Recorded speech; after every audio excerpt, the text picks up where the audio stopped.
প্রিয় শিক্ষার্থীবৃন্দ, স্টাডি ল্যাবের আরো একটি ক্লাসে তোমাদেরকে স্বাগতম। স্টাডি ল্যাবের আজকের পর্বে আমরা পোয়েম অ্যাপ্রিশিয়েটিং অথবা থিম রাইটিং নিয়ে কথা বলবো। তাই দেরি না করে চলো আমরা আমাদের মূল আলোচনায় চলে যাই।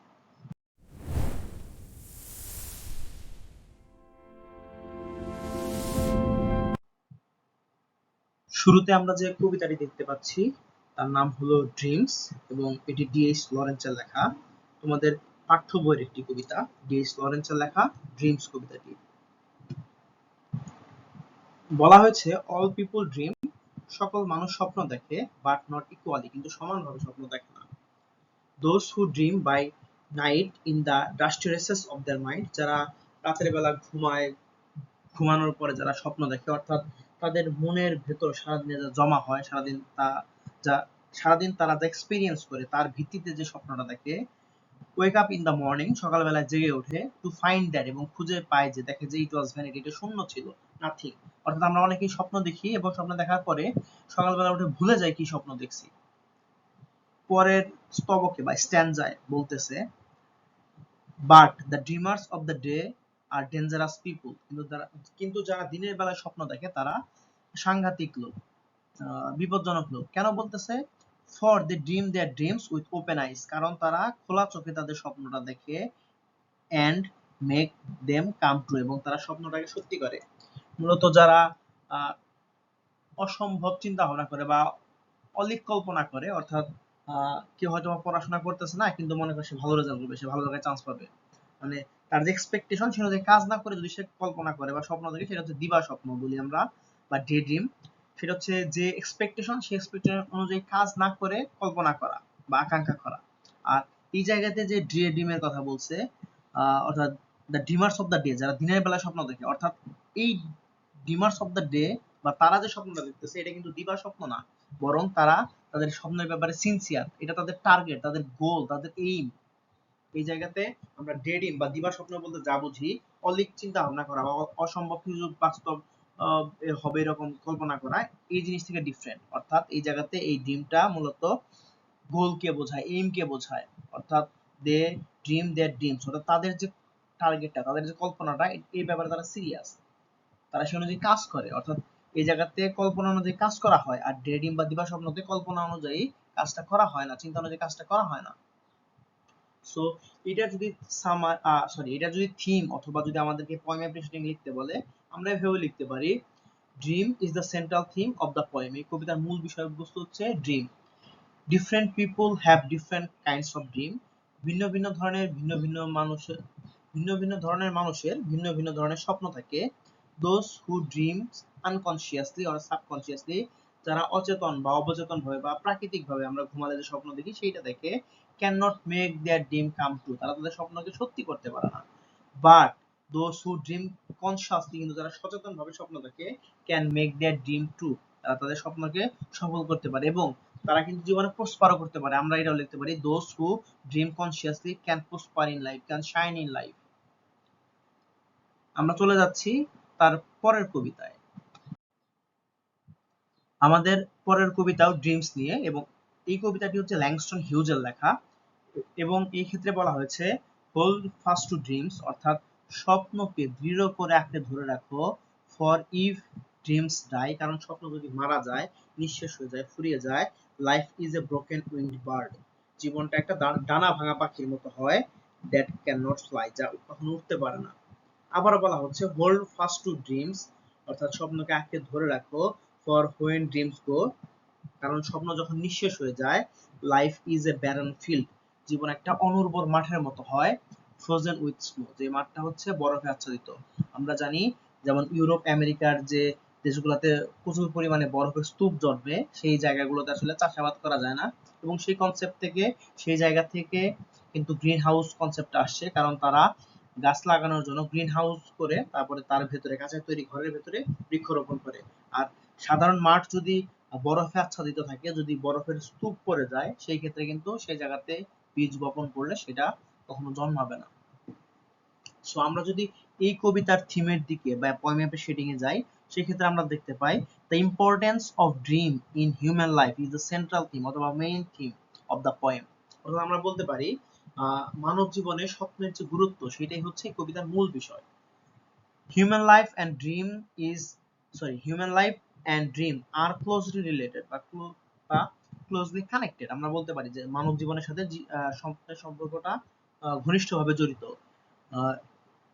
Dreams help human alive dreams keep human alive for the future. স্বপ্ন হচ্ছে মানুষকে ভবিষ্যতের জন্য সজাগ রাখে, প্রাণবন্ত রাখে, বাঁচিয়ে রাখে। অ্যান্ড প্রোভাইড কনসোলেশন, এবং মানুষকে সান্ত্বনা দেয় ইন টাইমস অফ ডিস্ট্রেস। মানুষের দুঃখ দুর্দশার সময়ে বা মানুষের খারাপ সময়ে মানুষকে সাহায্য করে, মানুষকে সান্ত্বনা দেয় এবং মানুষকে জীবিত রাখে বা উজ্জীবিত রাখে ফিউচারের জন্য, ভবিষ্যতের জন্য।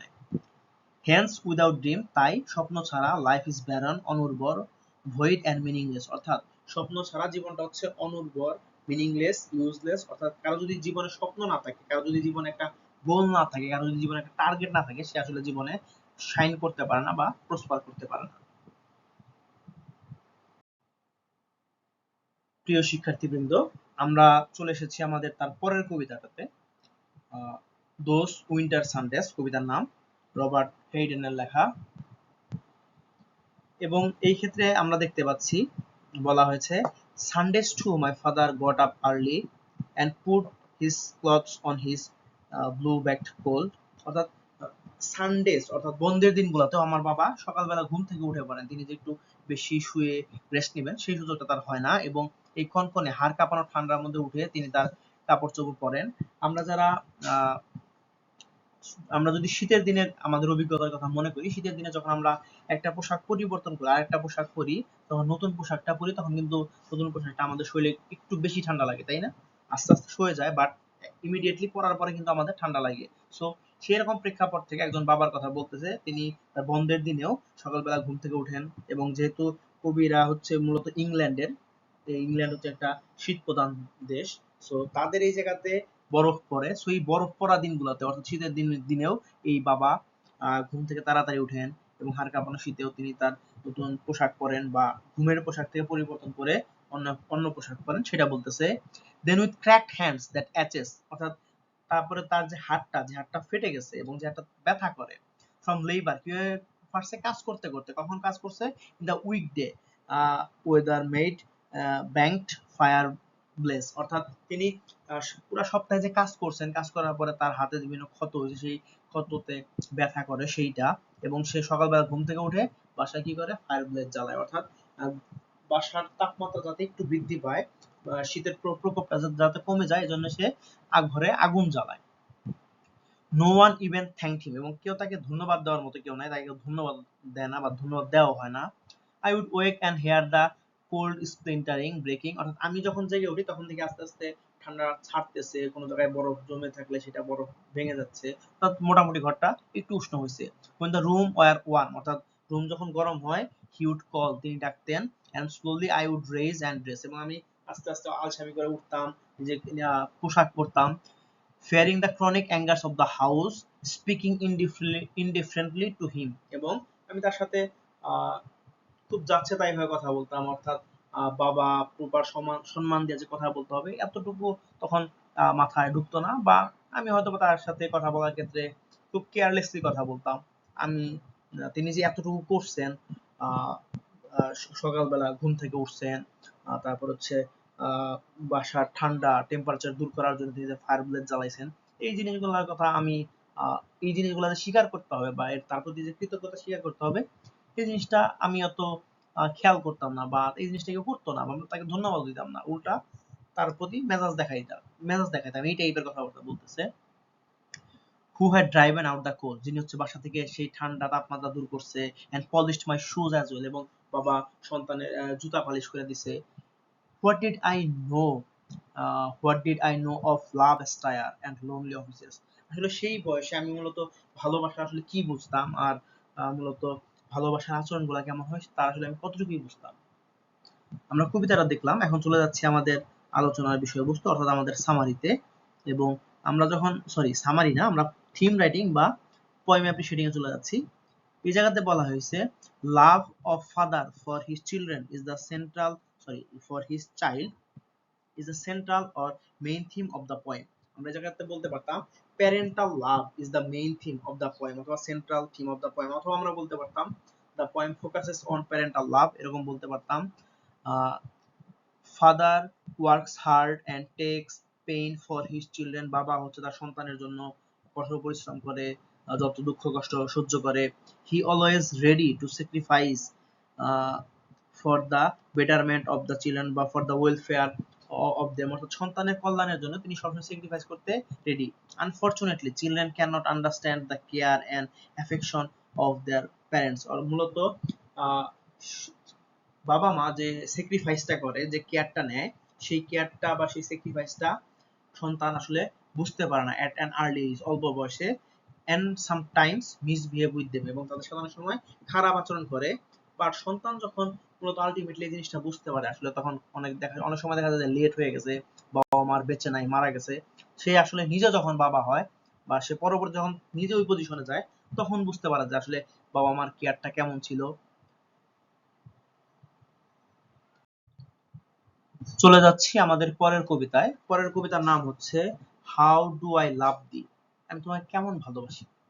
এটা বোঝায় এলিজাবেথ ব্যারেট ব্রোনিং এর লেখা, ব্রাউনিং এর লেখা।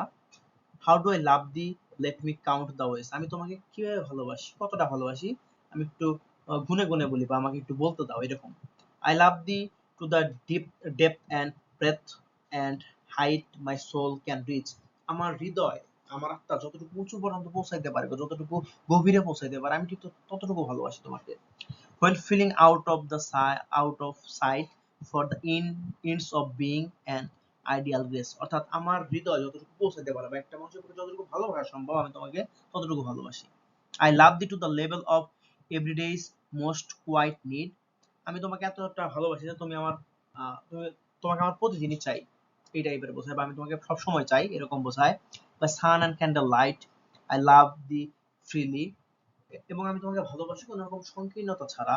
By as man strive for right, কারণ অনেক সময় দেখা যায় পুরুষ মানুষ কোনো কিছুর মধ্যে আবদ্ধ হয়ে থাকতে চায় না, তারা হ্যাং আউট যেতে চায়, বাইরে ঘুরতে বেড়াতে যেতে চায়, এই টাইপের কথা বলছে। অর্থাৎ আমি তোমাকে ভালোবাসি এবং আমার ভালোবাসা এতটুকু সংকীর্ণ না যে তোমাকে আমি সবসময় আঁচলের মধ্যে বেঁধে রাখবো। আই লাভ দি পিওরলি, আমি তোমাকে বিশুদ্ধ অর্থেই ভালোবাসি। As they turn from praise, মূলত এগুলা প্রশংসা থেকে আসে বা প্রশংসা করি, এটা দুই ক্ষেত্রেই বোঝায়। এবং তারপরে বলতেছে I love thee with the passion put to use in my old grief, অর্থাৎ আমি তোমাকে এমনটা ভালোবাসি, আমার যে আহ, কোনো দুঃখ বেদনা এরকম যে জায়গাগুলো আছে, আমি সেই জায়গায় তোমাকে অবস্থান দিই, অর্থাৎ আহ, সে তুমি হচ্ছে আমার ক্ষত সারাই দাও, আমার যে প্রাচীন যে বেদনাগুলো আছে, দুঃখগুলো আছে, সেই বেদনা বা ক্ষতগুলো তোমার তোমার থেকে ছেড়ে যায়, বা তোমাকে দেখলে বা তোমাকে আমার এত ভালো লাগে যে আমি সেই দুঃখগুলো ভুলে যাই। And with my childhood faith, এবং আমি শিশু সুলভ ভাবে তোমাকে ভালোবাসি, অর্থাৎ শিশুদের মন যেমন পবিত্র থাকে, আমি ঠিক সেই রকম ভাবে তোমাকে ভালোবাসি। তারপরে বলতেছে I love thee with a love I seem to lose with my with my lost saint, অর্থাৎ আমি তোমাকে এতটা ভালোবাসি যে এটা মূলত একটা স্পিরিচুয়াল পর্যায়ের লাভ, শুধুমাত্র যে দৈহিক সম্পর্ক এরকম না, আধ্যাত্মিক বা আত্মিক ভাবেও সেই সম্পর্কটা বোঝাচ্ছে। I love thee with the breath smile tears all of my life, আমি তোমাকে আমার নিঃশ্বাসের সাথে বা শ্বাস নিঃশ্বাস নিতে বা এতটা আপন করে ভালোবাসি, প্রত্যেকটা হাসিতে, আমার কান্নায় বা আমার সারা জীবন জুড়ে তুমি আছো, এটা বোঝাইছে। অ্যান্ড ইফ গড চুজ, এবং স্রষ্টা যদি চায়, I shall but love the better after death, এবং স্রষ্টা যদি চায় সেক্ষেত্রে আমি মরে যাওয়ার পরেও তোমাকে ভালোবাসবো।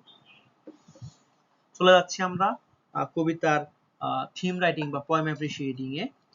এই জায়গাতে যদি আমরা থিমটা দেখি, সেই ক্ষেত্রে থিমটা হচ্ছে expression of genuine love for beloved, পছন্দের মানুষের জন্য যে অকৃত্রিম ভালোবাসা, এই এক্সপ্রেশনটাই হচ্ছে এই কবিতার মূল theme, is the central theme অথবা main theme of the poem. The speaker of the poem, আমরা কবি বলবো না, কারণ কবি এবং স্পিকার দুজন আলাদা। যেমন আমরা যদি উদাহরণ দেই, আমরা কবর কবিতা যে পড়েছি জসীমউদ্দিনের, এইখানে তোর দাদির কবর ডালিম গাছের তলে, 30 বছর ভিজায় রেখেছি, 30 বছর ভিজায় রেখেছি দুই নয়নের জলে, সেই ক্ষেত্রে আমরা যে দেখতে পাই কবি জসীমউদ্দিন যখন এই কবর কবিতা লিখছেন, তিনি কিন্তু তখন স্টুডেন্ট, তিনি তখন বিয়ে করেন নাই, দাদা হন নাই, কিন্তু তিনি কিন্তু দাদার পার্সপেক্টিভ থেকে কবিতা লিখছেন। সো কবর কবিতার কবি জসীমউদ্দিন, কিন্তু কবর কবিতার মধ্যে যে বক্তা, তিনি কিন্তু এই বৃদ্ধ দাদা। সো এই জায়গাতে আমরা এই জন্য দা পোয়েট বলবো না, বলবো দা স্পিকার অফ দা পোয়েম, এই কবি, কবিতার যে কবি লাভস হার হাজবেন্ড, মূলত মহিলা মানুষের লেখা, এলিজাবেথ ব্যারেট ব্রাউনিং এর লেখা। So the speaker of the poem loves her husband from the core of her soul, from her soul, and she is sincere in relationship, এবং তার সম্পর্কে সে খুব sincere. she sorry her beloved is her whole world অথবা her whole existence, তার যে পছন্দের মানুষটা তাকে ঘিরেই তার দুনিয়া বা তাকে ঘিরেই তার অস্তিত্ব। as her love is internal and spiritual, যেহেতু তার ভালোবাসা পবিত্র, আধ্যাত্মিক, আত্মিক, her love will continue to live after her death, এবং সে যদিও মারা যায় তারপরেও তার ভালোবাসাটা বেঁচে থাকবে, অর্থাৎ মৃত্যুর পরেও তাদের ভালোবাসাটা কন্টিনিউ করবে। আশা করি তোমরা পয়েমগুলো বুঝতে পেরেছো, এবং আশা করি এগুলো তোমাদের পরীক্ষাতে যদি আসে বা এর বাইরেও যদি কোনো পয়েম আসে, তোমাদের এই পয়েমগুলার থিম অথবা পয়েম অ্যাপ্রিসিয়েটিং লিখতে সহজ হবে।